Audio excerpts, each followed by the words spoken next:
É interessante notar que vários padrões de projeto que a gente encontra na literatura, eles são bastante úteis para implementar variações em linhas de produto de software.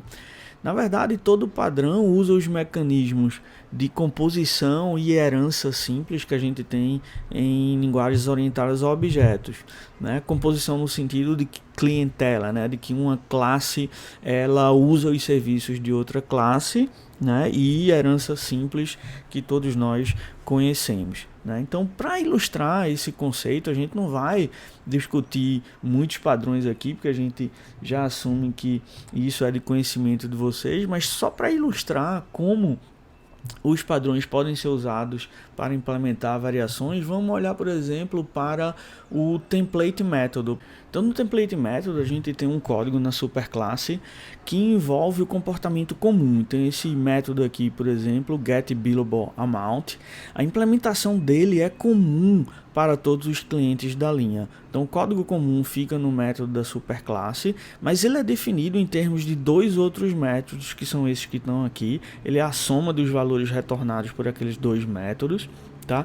E esses métodos representam as variações, que é como você calcula o valor base de quanto você vai cobrar e quanto você calcula de imposto. Isso daqui pode variar de cliente para cliente, ou de país para país, ou de estado para estado. Então, como isso é a variação, a gente deixa esses dois métodos como abstratos na superclasse e o concreto é só o comportamento comum.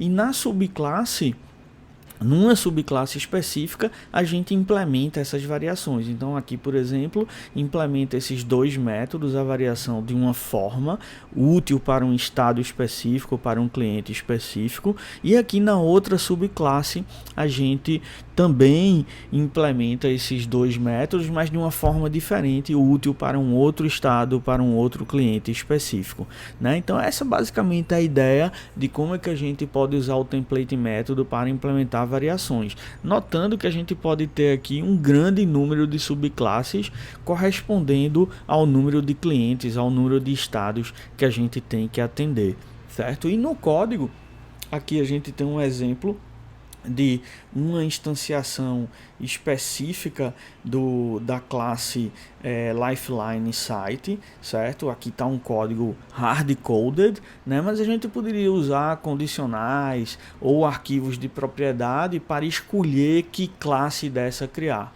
certo? Então aqui está um único produto amarrado para um único comportamento. Se a gente usar condicionais aqui com arquivos de propriedade, são técnicas que a gente tem apresentado em outros vídeos, né? A gente consegue ter essa flexibilidade de escolher qual classe, qual subclasse usar, dependendo de qual cliente a gente quer atender num determinado momento. Então, para um determinado cliente, a gente vai gerar uma build, né, que aqui carrega um arquivo de propriedade, por exemplo, que requer essa classe específica e não essa daqui.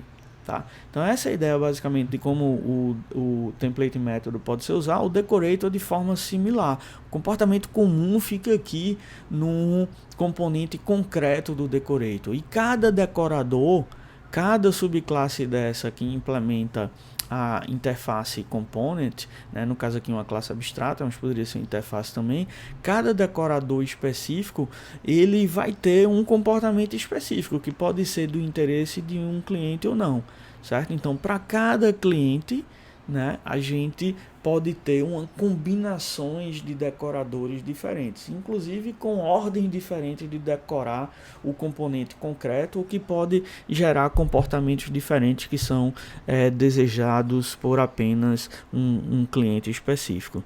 Tá? Então, de novo aqui, o código comum no componente concreto, as variações, cada variação desejada por uma feature, por exemplo, cada variação associada a uma feature num decorador específico.